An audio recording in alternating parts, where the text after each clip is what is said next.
పితా పుత్ర పవిత్ర ఆత్మనామమున ఆమేన్. ప్రియ స్నేహితులారా, మీ అందరికీ దేవుని యొక్క ఆశీస్సులను తెలియజేస్తూ అక్టోబర్ 7వ తారీఖు మంగళవారం ఈనాడు తల్లి శ్రీ సభ పరిశుద్ధ జపమాల మాత పండుగను కొనియాడుతూ ఉంది. జపమాల ఒక గొప్ప మధురమైన భక్తి మార్గం. జపమాలను జపించడం ప్రభు జీవిత పరమ రహస్యాన్ని ధ్యానించి ధన్యత పొందుట. ఈనాటి మొదటి పఠనము యోనా గ్రంథం 3వ అధ్యాయం 1వ వచనం నుండి 10వ వచనం వరకు. భక్తి కీర్తన 130వ కీర్తన 1వ వచనం నుండి 4వ వచనం వరకు మరియు 7, 8 వచనాలు. లూకాసు వార్త 10వ అధ్యాయం 38వ వచనం నుండి 42వ వచనం వరకు. ఈనాటి సువార్త పఠనాన్ని భక్తి శ్రద్ధలతో చదివి ధ్యానించుదాం.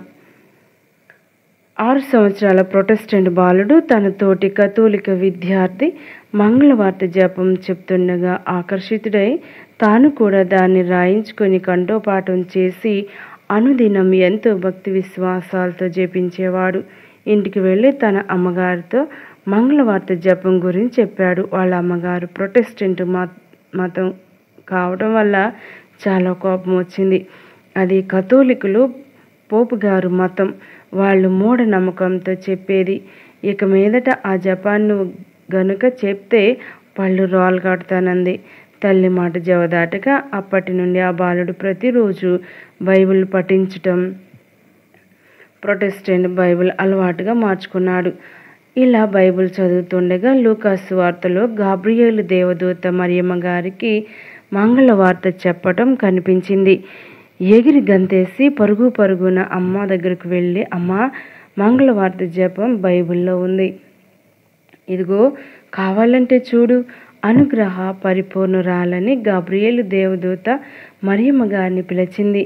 మంగళవార్త జపం అర్థం పర్థం లేనిది ఎలా అవుతుంది అని అన్నాడు. తల్లి నోట సమాధానం ఏమీ లేక నిశ్శబ్దంగా ఉండిపోయింది.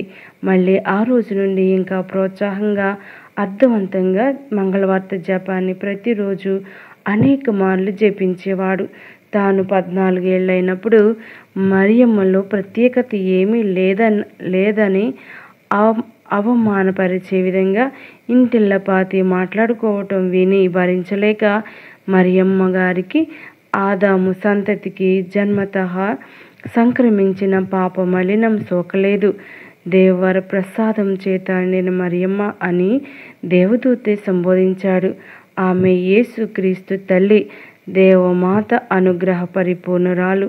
సృష్టిలో ఏ ప్రాణికి దక్కని భాగ్యం మరియమ్మ గారికి దక్కింది. మీరు నమ్మే బైబిలే బోధిస్తుందని ఖరాఖండిగా జవాబిచ్చాడు. ఆ బాలుడి మాటలకు కుటుంబ సభ్యులందరికీ దిమ్మ తిరిగింది.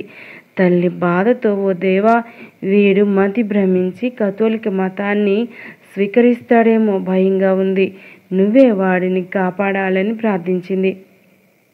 అనుకున్నట్లే కొంతకాలానికి ప్రొటెస్టెంట్ చరిత్రను, సిద్ధాంతాలని, కథోలిక శ్రీసభ చరిత్రని, సిద్ధాంతాన్ని అధ్యయనం చేసి కథోలిక మతమే నిజమైన మతం, కథోలిక సంఘం సాక్షాత్తు క్రీస్తు నిర్మించిన సంఘమని నిర్ధారించుకొని జ్ఞాన స్నానం స్వీకరించాడు. ఒకసారి తన అక్క తన పిల్లల్ని తన దగ్గర వదిలి వెళుతూ వీళ్లతో, ఎవరినైనా కథోలిక మతంలోనికి మార్చావో నీ సంగతి ఉంటుందని గట్టిగా హెచ్చరించింది. కానీ మనం ఒకటి తలిస్తే దైవం ఒకటి తలుస్తుందన్నట్టు ఆమె కుమారులు ఒకరు తీవ్ర అస్వస్థతకు గురి అయ్యారు. కోలుకునే పరిస్థితి లేదు. డాక్టర్లు ఆశలు వదులుకున్నారు.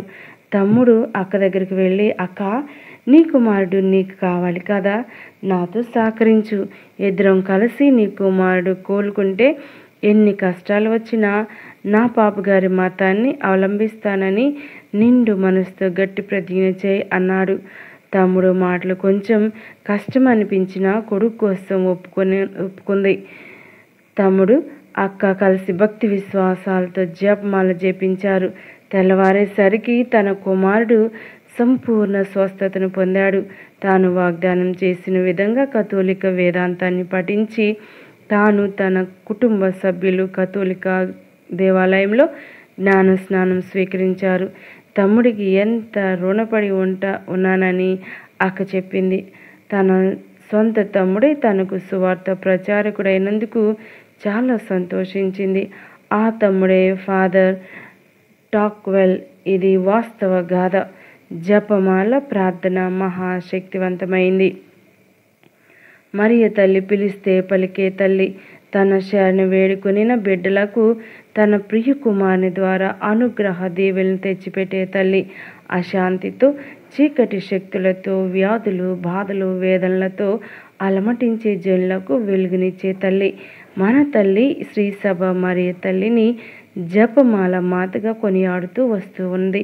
ప్రతి సంవత్సరం అక్టోబర్ 7వ తేదీన మనం జరుపుకునే జపమాల మాత మహోత్సవం జపమాల ప్రార్థన శక్తిని ప్రకటిస్తూ ఉంది. ఈ మేరకు పండుగను గురించి, జపమాలను గురించి కొన్ని విషయాలను ధ్యానించుదాం. క్రీస్తు శకం 1571వ సంవత్సరంలో ఐరోపా ఖండంలోని క్రైస్తవులకు మహమ్మదీయులకు లెపాంటో ఓడరేవు వద్ద యుద్ధం ప్రారంభమైంది. ఎంతో భయంతో కొద్దిమంది సైనికులు క్రూసేడ్ యుద్ధమునకు వెళ్ళారు. కానీ 5వ భక్తినాథ పోపు గారు సైనికులందరి మెడలో జపమాలను ధరించి యుద్ధానికి వెళ్ళమని ఆదేశించారు. 5వ భక్తినాథ పోపు గారు మరియ తల్లి ముందు మోకరించి, అదేవిధంగా రోమ్ నగరంలోని ప్రతి ఒక్క క్రైస్తవుడు ప్రతిదినము భక్తితో తల్లి శరణు వేడి జపమాలను జపించమని ఆజ్ఞాపించారు.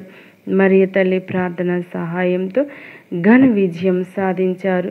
శత్రువులు భయపడి పారిపోయారు. 5వ భక్తినాథ పాపు గారు అక్టోబర్ 7వ తేదీన జపమాల మాత పండుగను కొనియాడాలని ఏర్పాటు చేశారు. అక్టోబర్ మాసం జపమాల మాతకు అంకితం చేసి ప్రతి మేత్రాసనంలో, ప్రతి విచారణలో, గ్రామంలో దివ్య సప్రసాదం ఎదుట ఆ తల్లి దీవెనలకై జపమాలను జపించాలని విశ్వలేఖ ద్వారా ప్రపంచానికి ఆదేశించారు. పునీతుల భక్తజనుల జీవితాల్లో జపమాల. సుమారు 65 మంది పాపుగారులు మరియమాత భక్తి జపమాల అద్భుతకరమైన సాధనమని ప్రోత్సహించారు. మరియమాత భక్తిని వ్యాప్తి చేసిన పునీత లూయిస్ మరియ డి మోంట్ఫోర్ట్ క్రీస్తు శకం 1673 నుండి 1661లో ప్రముఖుడని చెప్పవచ్చు. ఈయన బోధనలు, గ్రంథాలు మరియ తల్లి భక్తికి ఎంతో తోడ్పడ్డాయి. వీరు రాసిన పరిశుద్ధ కన్య మరియ పై నిజమైన భక్తి అనే గ్రంథం క్రీస్తు శకం 1842వ సంవత్సరంలో విశ్వాసులను ఎంతగానో ఆకట్టుకుంది. విశ్వాసుల హృదయాల్లో చెరగని ముద్ర వేసింది. మరియ తల్లి రాజ్యం వచ్చునుగాక అన్నది ఆయన సిద్ధాంతం. మనం రక్షణ పొందాలంటే మరియమాత పట్ల ప్రేమను ప్రదర్శించాలి. ఈ పునీతులు మరియమాత మహిమలు అనే పుస్తకంలో మరియ తల్లిని ప్రార్థించేవారు నరకమునకు పోరు, వారు ఏ అపాయమునకు గురి కారు అని నా రక్తంతో సాక్ష్యం పలుకుతున్నానని ముగించాడు. 53 పూసల జపమాల 30 మంది, 60 మంది లేక 100 మంది కలిసి జపిస్తే ఒకేసారి అరగంటలోనే అన్ని జపమాలలు ఫలితమును పొందే గొప్ప ప్రార్థన అని జపమాల గురించి భక్తులకు తెలిపి ప్రోత్సహించారు. క్రీస్తు శకం 1858 సంవత్సరంలో ఐరోపా ఖండంలోని ఫ్రాన్స్లోని లూర్ద్ నగరంలో అమ్మ లూర్ద్ మాత 14 సంవత్సరాల బాలికకు ఉదయకాలంలో 18 సార్లు దర్శనాలిచ్చి, నేను జపమాల రాజ్ఞిని అని ప్రతి ఒక్కరూ జపమాలను తపస్సు, ఉపవాస, దాన ధర్మాలతో ప్రతిదినం ప్రపంచ శాంతి కోసం పాపాత్ములు మారు మనసు పొందినట్లు జపించమని ఆ తల్లి కోరారు. క్రీస్తు శకం 1917వ సంవత్సరంలో ఐరోపా ఖండంలో పోర్చుగల్ దేశం నుండి 140 కిలోమీటర్ల దూరంలో ఉన్న ఫాతిమా నగరంలో ఫాతిమా మాతగా 3 పిల్లలకు లూసీ, ఫ్రాన్సిస్, జసంతకు వరుసగా మే నెల 13 నుండి అక్టోబర్ నెల 13 వరకు 6 దర్శనాలు మధ్యాహ్న సమయంలో ఇచ్చారు. మొదటి ప్రపంచ యుద్ధం ఆగిపోవాలి, ప్రపంచంలో శాంతి కొరకు పాపాత్ములు మరియు రష్యా దేశం మారు మనసు పొందాలని ప్రతిదినం జపమాలను జపించమని కోరారు. ప్రతి గుర్తు తదుపరి ఓ నా యేసువా, నా పాపములను మన్నించండి, నరకాగ్ని నుండి నన్ను కాపాడండి అనే ప్రార్థన సాక్షాత్తు ఆ తల్లి నేర్పినదే. జపమాల సాతాను జయించే శక్తివంతమైన ఆయుధం.